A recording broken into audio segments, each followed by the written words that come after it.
Dans cet exercice, on a une fonction qui est définie par sa fonction dérivée. C'est-à-dire, donc, on nous donne une fonction dérivée f' de x qui est égale à 1 sur pi racine de 2x moins x carré. F de 0 égale à moins 1 demi et f de 2 est égal à 1 demi. Soit j'ai la fonction définie sur 0,2 aussi en principe par g de x égale à f de 2 moins x plus f de x. X appartient à 0,2. Première question. Petite a. Montrer que g est dérivable sur 0,2 et déterminer g' de x. Je vais utiliser une fonction composée simple là. Je vais poser par exemple v de x égale à 2 moins x. Donc v' de x est égal à moins 1. Même si c'est une fonction simple, il faut savoir rédiger, bien appliquer le théorème de la fonction composée. Donc, v de l'intervalle, c'est une fonction dérivée est strictement négative, c'est une fonction décroissante.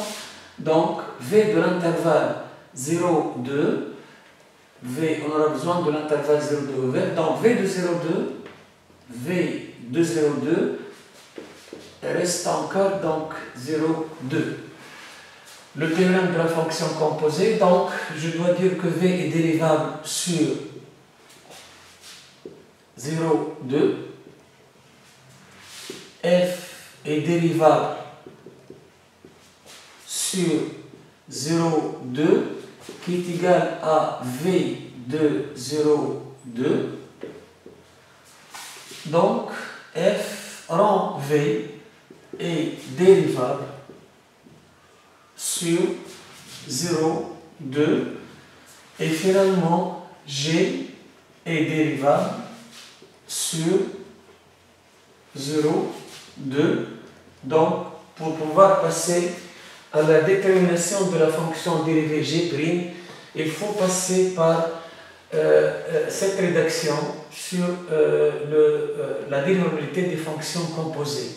Donc je peux maintenant donc passer à l'application de la formule pour déterminer g' de x. G' de x égale la dérivée de 2 moins x, c'est moins 1, moins donc f' de 2 moins x plus f de x, f' de x égale moins 1 sur la racine de, là c'est pi. Je remplace x par 2 moins x, donc 2 fois 2 moins x, moins 2 moins x au carré, plus f' de x, qui est égal à moins 1 sur pi, racine, et là j'ai 2 moins x en facteur. Donc 2 moins x facteur, 2 moins 2 moins x entre parenthèses, donc 2 moins 2 moins plus x, plus f' de x, qui est égal à moins 1 sur pi, racine de 2 moins 2, 0, x fois 2, donc 2x, moins x carré, x fois x, et là je retrouve l'expression de f' de x, donc 1 sur pi, racine de 2x moins x carré, qui est égal à 0. Donc, g' de x est égal à 0. Petit b, déterminer alors g de x et interpréter graphiquement ce résultat. Donc, ici, donc, g' de x est égal à 0. B, donc, g' de x égale à 0. Donc, g de x égale constante. G est déjà contenu sur 0,2 sur 0,2 fermé. Donc, je détermine donc cette constante pour une valeur particulière de x et cette valeur va correspondre à la valeur de g, quel que soit x appartient à 0,2 puisque c'est une fonction constante et continue. Donc, pour x par exemple est égal à 0, je peux déterminer g de 0. Puisque g de 0 égale à f de 2, moins plus f de 0. F de 2 égale à 1,5, f de 0 moins 1,5, donc égal à 0. Donc, g de x égale à 0, quel que soit x, appartient à l'intervalle 0,2 puisque G est continu sur 0,2. L'interprétation graphique de ce résultat, G de x égale à 0, f de 2 moins x plus f de x égale à 0, mais là n'est autre que la formule qui donne le centre de symétrie, puisque je peux l'écrire f de 2 fois 1 moins x plus f de x égale à 0 fois 2. F de 2a moins x plus f de x égale 2 fois b, donc le point de coordonnées A, B, donc là c'est 2b, donc 2 fois 0, donc 1, 0 est un centre de symétrie. Donc I par exemple de coordonnées 1, 0 est un centre de symétrie de gamma, puisque la courbe de f est gamma. C'est l'interprétation de ce résultat. Deuxième question.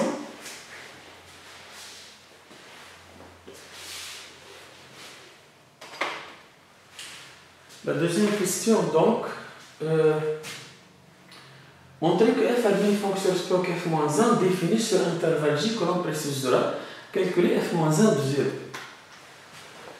Donc, f' de x égale 1 sur pi racine de 2x moins x carré. Cette fonction est strictement positive, quel que soit x appartient à 0,2. Donc f est continu. Strictement croissante sur 0,2 fermé. Donc, f réalise une bijection de 0,2 sur f de 0,2 qui est égal à moins 1,5, 1,5. F de 0 égale à moins 1,5 et f de 2 égale à 1,5. Calculer f moins 1 de 0. On a dit tout à l'heure que g de x égale à 0. Donc, je peux donc choisir x par exemple égal à 1, puisque x quelconque égale à 0. Et ça va nous donner f de 2 moins 1 de moins x plus f de x, c'est-à-dire f de 1, est égal à 0. f de 2 moins 1, c'est 1. Plus f de 1 égale à 0. f de 1 plus f de 1, 2f de 1 est égal à 0. Donc, f de 1 est égal à 0. Donc, f moins 1 de 0 est égal à 1. On peut aussi utiliser la deuxième méthode graphique, puisque I de coordonnées 1, 0 est un centre de symétrie, et ce point appartient à gamma, puisque la fonction est continue sur 0,2. Donc, le point était de coordonnées 1, 0 appartient à gamma, donc ça nous donne f de 1 est égal à 0, et par la suite f moins 1 de 0 est égal à 1. Troisième question, soit x appartient à moins pi sur 2, pi sur 2. Troisième question. X appartient à moins pi sur 2. Pi sur 2. U de x égale 1 plus sinus x. Et phi de x égale phi f rang u de x moins x sur pi. Petit a.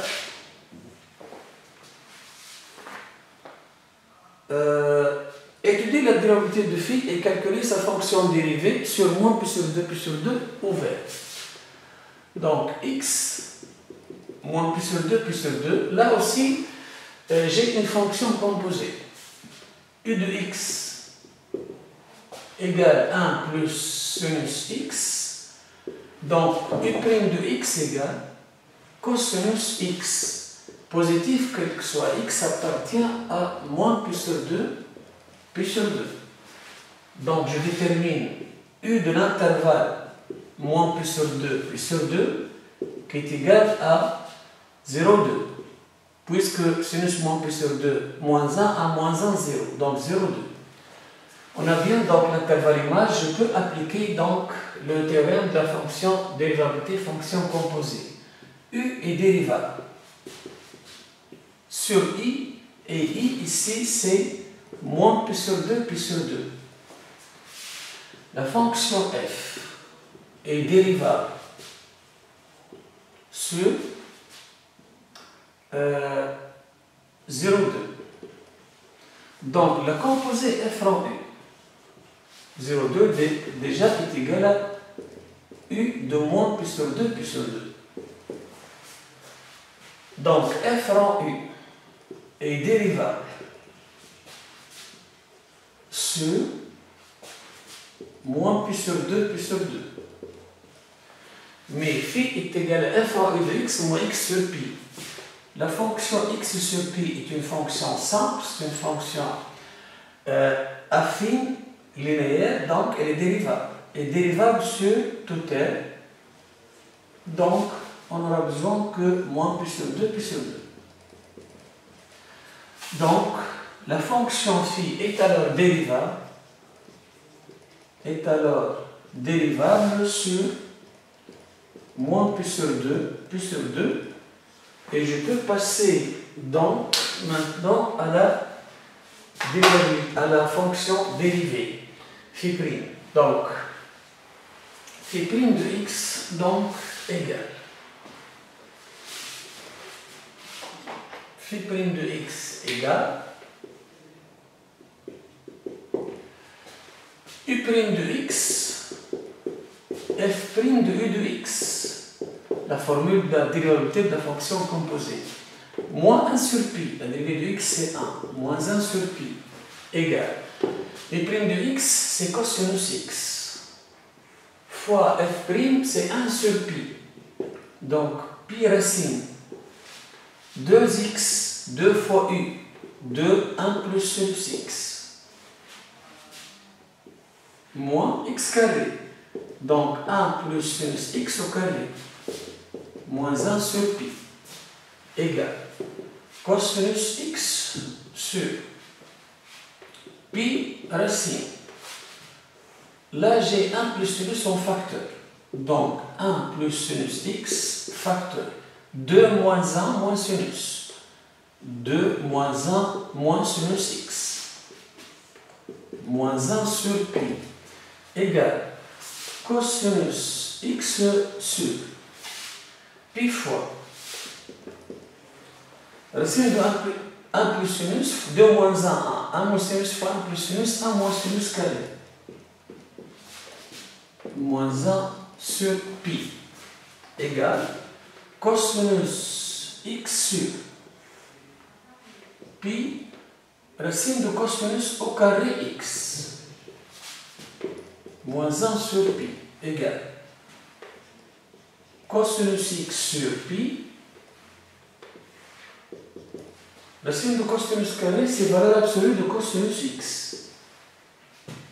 Moins 1 sur pi. Mais x appartient à moins pi sur 2, pi sur 2. Cosinus x est positif.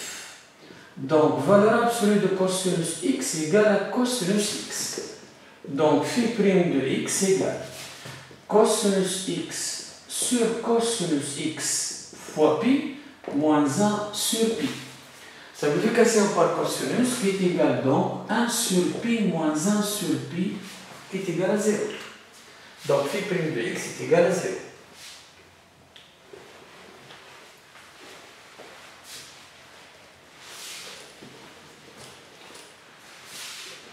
C'est la question A. Donc, B. Troisièmement, B. On déduit que f moins 1 de x égale à 1 plus sinus pi x. On déduit de phi prime de x est égal à 0. Phi prime de x égale à 0, donc phi de x égale à constante. Donc je peux choisir là x égale à 1, donc plutôt phi, l'image de 0, c'est plutôt x égale à pi, x égale à 0 plutôt. X égale à 0, puisque 0 dans mon puissance 2 puissance 2. Phi de 0 égale à f rang u de 0. Moins 0 égale f, mais u de 0, sinus 0, 0, 1. Mais f de 1 est égal à 0. Donc, phi de x égale à 0, il suffit d'ajouter que phi est continu. Est continu sur moins pi sur 2, pi sur 2, donc phi de x égale à 0, donc prend la même constante qui est 0, quel que soit x, quel que soit phi de x égale à 0, quel que soit x appartient à moins pi sur 2, pi sur 2. Donc, puisque phi de x égale à 0, donc f rang u de x moins x sur pi égale à 0. Donc, f rang u de x égale à x sur pi. Je vais remplacer x sur pi par t, par exemple. On pose x sur pi égale à t. Donc, j'obtiens f rang u de pi fois t égale à t. Mais ça n'est autre que f rang u de pi t égale à t, c'est la composite de fonctions que nous donnons l'identité. Donc, f rang u pi t est égal à l'identité. Donc, f, je peux aussi appliquer f-1 des deux côtés. Donc, f-1 rang f rang u de pi fois t égale à f-1 de t. f-1 rang f égale l'identité. Donc, il ne reste que u de pi fois t égale à f-1 de t. Mais u pi t, c'est 1 plus sinus pi fois t. Je remplace x par pi t. Donc, f-1 de t égale 1 plus sinus pi fois t. T étant une variable fréquente, donc je peux la remplacer par x. Donc, on obtient enfin f-1 de x égale 1 plus sinus x, plutôt pi x. 1 plus sinus pi fois x. Voilà donc f-1.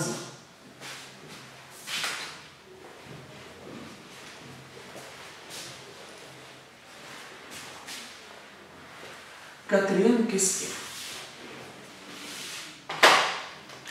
Dans la quatrième question, on définit une nouvelle fonction h. h de x égale 1 moins 1 sur f moins 1 de x. h de x égale 1 moins 1 sur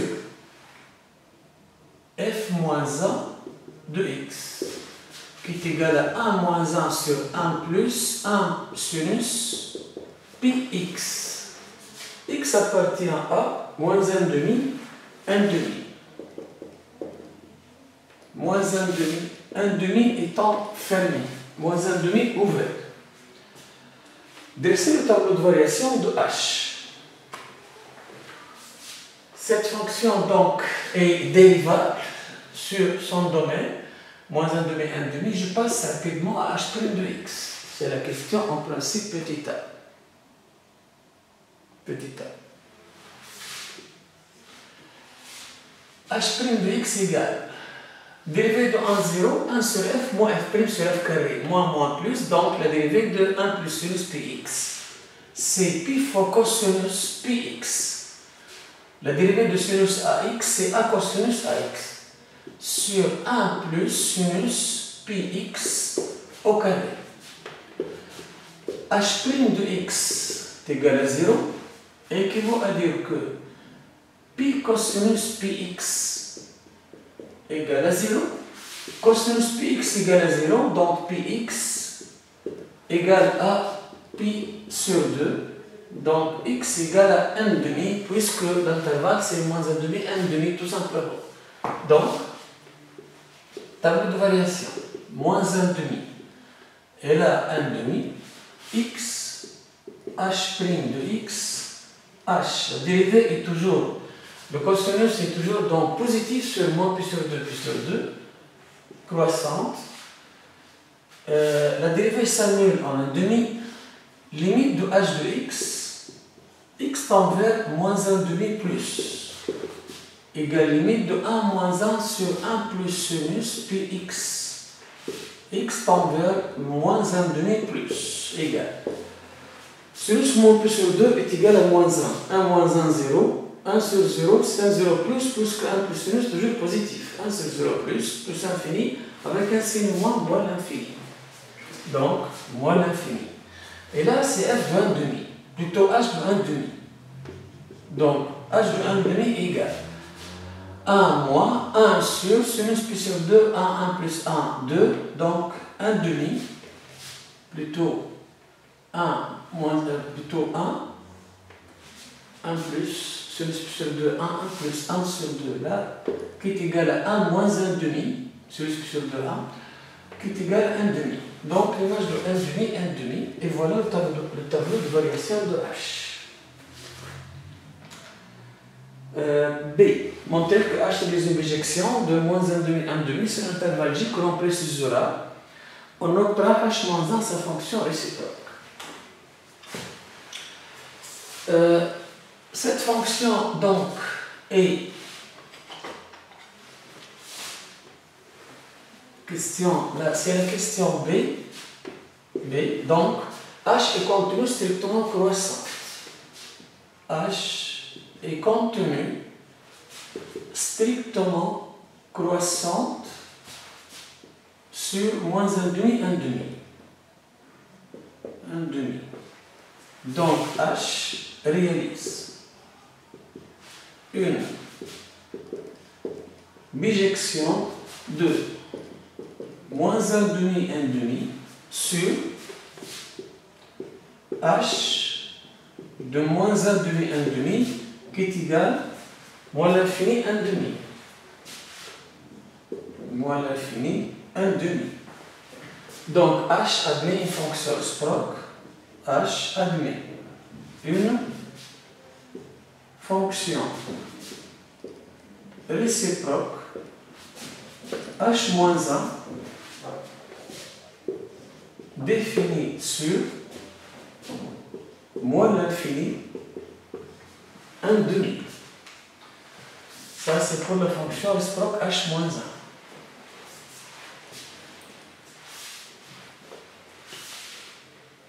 Puis, la question C, variation dérivée de H moins 1 et déterminer sa fonction dérivée. Donc, toujours dans la même question, quatrièmement C. La dérivabilité de H-1, il faut vérifier les conditions qui sont H est une bijection. H est une bijection. Là, sur l'intervalle moins 1,5, 1,5 ouvert en 1,5, puisque H' est égal à 0. Puisque la troisième condition, c'est H' doit être différent de 0. H' de x différent de 0, quel que soit x, appartient à moins 1,5, 1,5 ouvert. H est dérivable. H est dérivable sur moins 1,5, 1,5. Et voici les trois conditions de la dérivabilité de H moins 1. Donc, H moins 1 est dérivable sur moins l'infini 1,2. La fonction h est définie en h-1 plutôt est définie en 1,5, puisque h-1,5 égale à 1,5, on doit étudier la dérivabilité. À droite, à gauche, on a un demi. Et là, deux méthodes proposées, soit graphique, soit la limite. En utilisant le graphique, donc, on sait que CH et CH moins 1 sont symétriques par rapport à delta y égale à x. Donc, là, CH admet une demi-tangente. Une demi-tangente horizontale, puisque la dérivée s'annule au point 1,5. Au point, par exemple, A, 1,5. Donc, CH moins 1 admet une demi-tangente, cette fois verticale. La demi-tangente est verticale. Au point, par exemple, A', plutôt le même point A, plus que l'abscisse de l'ordonnée, donc, qui sont égales. Donc, puisque demi-tangente verticale, donc, n'est pas dérivable. Et la limite, c'est l'infini. Donc, H-1 n'est pas dérivable. À gauche, on a un demi. Donc, une fois on a fait l'étude de la dérivabilité de H-1, je peux passer donc à la détermination de H-1'. Donc, ici, donc, on a donc x pour H-1'. X appartient à l'intervalle moins l'infini, un demi ouvert. H-1' de x égale 1 sur H' de H-1 de x, qui est égal à 1 sur H' de y, qui est égal à 1 sur cos pi y sur 1 plus sinus pi y. Donc, 1 plus que 1 sur, donc 1 plus sinus pi y au carré sur pi cosinus pi y. Avec y, bien sûr, avec y égale h moins 1 de x. Je reviens à y égale à h moins 1 de x pour déterminer le 1 plus sinus pi y et le cosinus pi y en fonction de x. Y égale à h moins 1 de x équivaut à dire que x égale h de y. Équivaut à dire que x égale h de y, c'est 1 moins 1 sur 1 plus sinus pi y. Équivaut à dire que 1 sur 1 plus sinus pi y égale 1 moins x. Donc, 1 plus sinus pi y égale à 1 sur 1 moins x. Un premier résultat déjà obtenu. On remplace 1 plus sinus pi y par 1 sur 1 moins x. Et je dois continuer le travail puisque je dois terminer, je dois arriver à la cosinus. Donc je détermine sinus pi y. Sinus pi y donc égale sinus pi y égale 1 sur 1 moins x moins 1. 1 sur 1 moins x moins 1. Même dénominateur égal à 1 moins 1 plus x sur 1 moins x. 1 moins 1, 0. Donc on obtient tout simplement x sur 1 moins x. Je passe au carré. Donc sinus au carré pi y égale x au carré sur 1 moins x au carré. Donc 1 moins cosinus carré pi y égale x au carré sur 1 moins x au carré. Donc, cosinus carré pi y égale x carré sur 1, plutôt 1 moins x carré sur 1 moins x carré. sur 1 moins x carré. Donc, cosinus pi y égale racine de. Même dénominateur là, donc plutôt 1 moins x carré entre parenthèses. Même dénominateur là, je dois développer ça. Donc, c'est 1 moins 2x plus x carré moins x carré 0. Donc, sur x carré, donc, sur 1 moins x au carré. Sur 1 moins x au carré. Ou l'opposé, cosinus, ou cosinus pi y égale moins racine de 1 moins 2x sur 1 moins x au carré. Bon, puisque cosinus pi y est positif, car pi y entre moins pi sur 2 pi sur 2.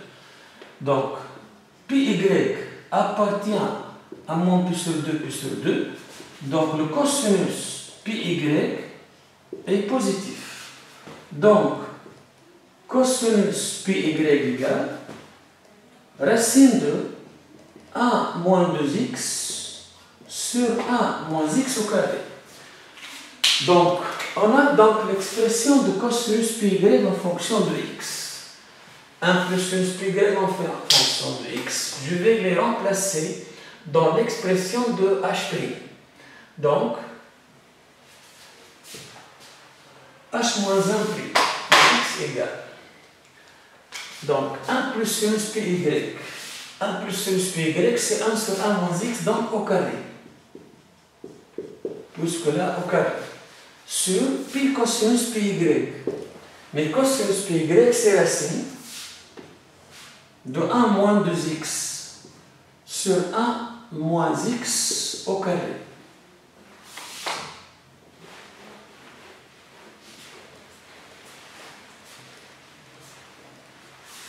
Qui est égal à 1 sur 1 moins x au carré fois 1 sur pi racine de 1 moins 2x. Racine de 1 moins x carré, c'est valeur absolue de 1 moins x. Valeur absolue de 1 moins x. Mais on sait que x appartient à l'intervalle moins l'infini 1. Moins l'infini 1 demi. Donc, moins l'infini, donc 1 demi. Donc, 1 moins x est positif. Donc, h' de x et h moins 1' de x est égal à 1 sur simplification par 1 moins x. Donc, on obtient 1 moins x pi fois racine de 1 moins 2x. Donc, voici donc l'expression de h moins 1'. Donc, h moins 1' de x égale à 1 sur pi fois 1 moins x racine de 1 moins 2x.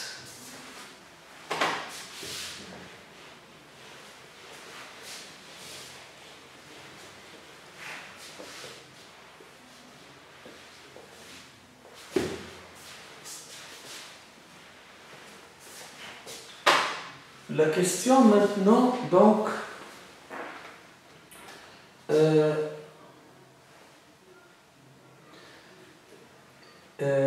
D, montrer qu'il existe alpha appartient à un tiers 1 demi, tel que 1 moins alpha carré, donc alpha appartient à un tiers 1 demi, tel que 1 moins alpha carré. 1 moins alpha carré fois 1 moins 2 alpha égale 1 sur 4 pi au carré. B. Donc là, je vais appliquer le théorème d'accroissement fini à la fonction h-1, étant donné que je connais donc l'expression de h-1'. Donc j'aurai besoin de h-1 de 1 tiers et h-1 de 1 demi. h-1 de A, h-1 de B. Pour déterminer h-1 de 1 tiers, je dois résoudre l'équation h de x égale à 1 tiers. h de x égale à 1 tiers, donc 1 moins 1 sur 1 plus sinus px égale à 1 tiers. Donc 1 sur 1 plus sinus px égale à 1 moins 1 tiers, 2 tiers. Donc 1 plus sinus px égale à 3 demi. Donc sinus px égale 3 demi moins 1, 1 demi. Donc px égale à pi sur 6, puisque x appartient à moins 1 demi, 1 demi. Bon, pi sur 2 px. Donc c'est pi sur 6 qu'on doit la choisir. Donc x égale à 1 sur 6, simplification par pi. Donc la solution est 1 sur 6. Donc h de 1 sur 6 égale à 1 tiers. h de 1 sur 6 égale à 1 tiers. Donc h moins 1 de 1 tiers égale à 1 sur 6. Donc voilà h moins 1 donc, de 1 tiers. Donc h moins 1 de 1 tiers égale à 1 sur 6. Pour le 1 demi, c'est simple, puisqu'on sait déjà que h de 1 demi égale 1 demi. Donc h moins 1 de 1 demi est égal à 1 demi. Donc h moins 1 de 1 demi est égal à 1 demi. Donc on a donc h de A, h de B, et on a donc l'expression de h moins 1 prime. h moins 1 de A, h moins 1 de B, et l'expression de h moins 1 prime, donc j'applique le théorème.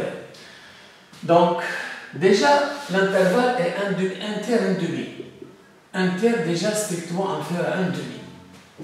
La fonction h moins 1 est contenue sur 1 tiers, 1 demi. Déjà contenue sur moins l'infini, 1 demi. La fonction h moins 1 est dérivable sur l'intervalle ouvert 1 tiers, 1 demi. D'après le théorème